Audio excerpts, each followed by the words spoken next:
ട്രസ്റ്റിന് കീഴിലുള്ള മെഡിക്കൽ കോളേജിന് മർക്കസിന്റെ ഷെയറിലേക്ക് 5 കോടി രൂപ സൗത്ത് ഇന്ത്യൻ ബാങ്ക് കോഴിക്കോട് ശാഖയിൽ നിന്ന് ലോൺ എടുക്കാൻ തീരുമാനിക്കുകയും അതിന് വേണ്ട ചെയ്യാൻ Markaz general secretary AP Aboobacker മുസ്ലിയാരെ അധികാരപ്പെടുത്തുകയും ചെയ്തു. യോഗാധ്യക്ഷൻ സയ്യിദ് അലി ബാഫക്ക് തങ്ങൾ ഒപ്പിട്ട് ഇതിന്റെ original copy south Indian bank പോയാൽ കാണാം. ഇത് നിങ്ങൾ എഴുതി കൊടുത്തിട്ടില്ലേ? അപ്പൊ ഗ്യാരണ്ടി പേപ്പറെല്ലാം നിങ്ങൾക്ക് തിരിഞ്ഞിട്ടില്ലേ? പിന്നെ ഇയാളെപ്പോഴുള്ള സംശയമുണ്ട്, ഗ്യാരണ്ടി പേപ്പറിന് എവിടെ പലിശ? ആ പലിശ ഞാൻ കാണിച്ചതാ. ഇത് സൗത്ത് ഇന്ത്യൻ ബാങ്കിന്റെ റെസീപ്റ്റാണ്. ഇത് സൗത്ത് ഇന്ത്യൻ ബാങ്കിന്റെ റെസീപ്റ്റാണിത്. ആ റെസീപ്റ്റിൽ എഴുതിയത് എന്താ? ഞാൻ വായിച്ചു തരാം. 18/1/2002 മുതൽ 10/12/2002 വരെ ഇവർ ഈ ആധാരം പണയപ്പെടുത്തിയിട്ട് ഇവർ വാങ്ങിയ 5 കോടി രൂപയുണ്ടല്ലോ, ഈ ലോണ് നിങ്ങൾ കൈവശം വെച്ചാൽ ഈ ഒരു വർഷം തികയുന്നതിന് മുമ്പ് നിങ്ങൾ ഇൻട്രസ്റ്റ് ആയിട്ട് പലിശയായിട്ട് അടയ്ക്കേണ്ട തുക അന്നത്തെ റെസീറ്റിൽ സൗത്ത് ഇന്ത്യൻ ബാങ്ക് നേരിട്ട് എഴുതി കൊടുത്തിട്ടുണ്ട്. എത്രയാണത്? 42,93,876 രൂപ എഴുതി കൊടുത്തിട്ടില്ലേ? നിഷേധിക്കാൻ കഴിയും. അപ്പൊ ഈ ഒരു യാഥാർത്ഥ്യങ്ങളൊക്കെ ഉണ്ടാകുമ്പോഴും ഇയാൾ പറയുന്നത് മർക്കസ് പണയപ്പെടുത്തിയിട്ടില്ല. ഞാൻ വെറുതെ അല്ല ഇയാള് കളവ് പറയുന്ന ആളാന്ന് പറഞ്ഞത്, പച്ചക്കള്ളം തന്നെയാണ് ഇയാൾ പറയാറുള്ളത്. അപ്പൊ പിടിച്ചു നിൽക്കാൻ വേണ്ടി, ഭൗതികമായ ഇവരുടെ രക്ഷയ്ക്ക് വേണ്ടി കളവ് പറയുക എന്നുള്ളത് ഇത് അല്ലാഹുവിന്റെ ദീനാണ്. അപ്പൊ കണ്ടോ സഹോദരങ്ങൾ, എന്താ സൂചിപ്പിച്ചത്? ഇനി പറയേണ്ട ആവശ്യമില്ല ആരാകാന്തപുരം. കൂടെ പഠിച്ച് കൂടെ നടന്ന് അവിടെ നിന്ന് ഇറങ്ങിപ്പോന്ന ഹസൻ സഖാഫിയാണ് പറഞ്ഞത്.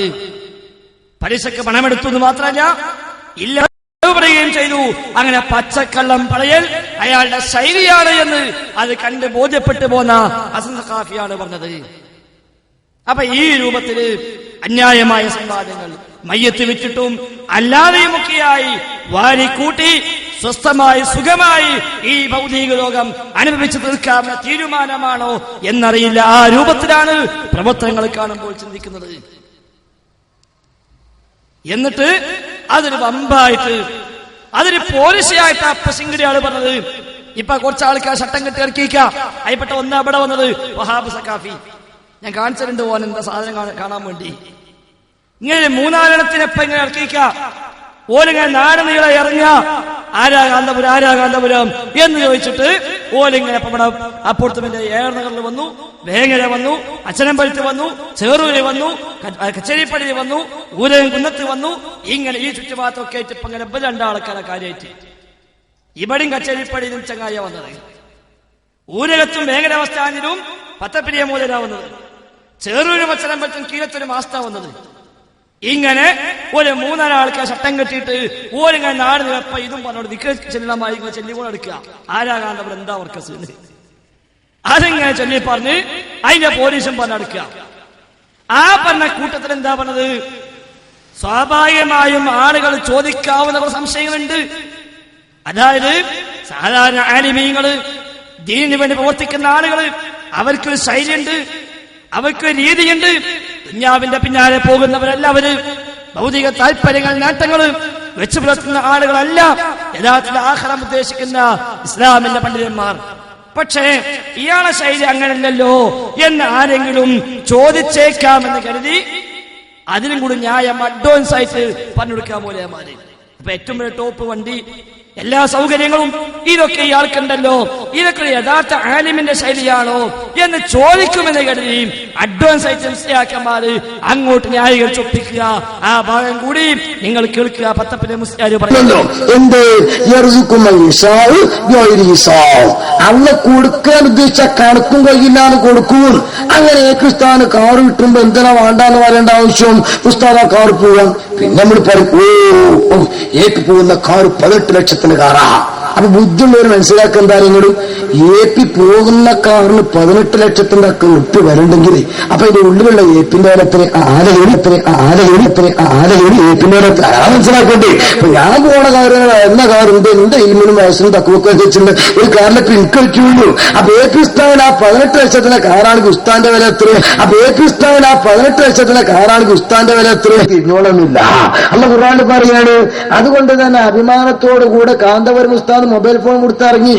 ചെറുപ്പക്കാരെന്തിക്ക പിന്നെ ഒരു മൊബൈൽ ഫോൺ പിടിക്കാൻ അപ്പറ ഇത്ര വലിയതാണല്ലോ. അത് ഇപ്പോഴല്ലേ ഇത് എന്താ പറഞ്ഞത്?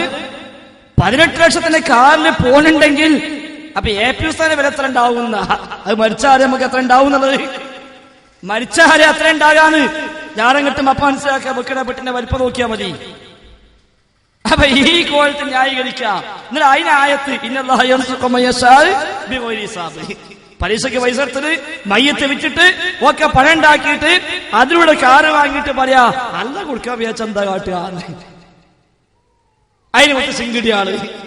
അത് നാടിനെ പറഞ്ഞ് പ്രചരിപ്പിച്ച് അതിന് പോലീസാക്കിയിട്ട് എന്നിട്ട് അവനാനുള്ളത് ഈ നിൽക്കുന്ന സമ്പാദ്യമാണ് അതൊരു പോലീസിയാക്കി പറയാന്ന് മാത്രമല്ല, യഥാർത്ഥത്തിൽ സുന്നി തന്നെ പഠിച്ചോനെ പേടിക്കുന്ന ചില മൂല്യന്മാര് അവര് ആത്മാർത്ഥമായി അതാണ് ഹക്കെന്ന് കരുതി അവിടെ നിൽക്കുന്ന ചില സൈസ് അവര് ഈ വക വഴിക്കൊന്നും പോകാതെ ഞങ്ങളങ്ങനെ അങ്ങോട്ടൊന്നുമില്ല, ഞങ്ങൾക്ക് ദുന്യാവല്ല ആവശ്യം എന്ന് പറഞ്ഞ് അവര് സ്വസ്ഥമായി വളരെ ലളിതമായ ജീവിതം നയിക്കുമ്പോ അതിനെ പരിഹസിക്കാൻ കൂടി ഇവർ തയ്യാറാകുന്നു എന്നുള്ളതാണ്.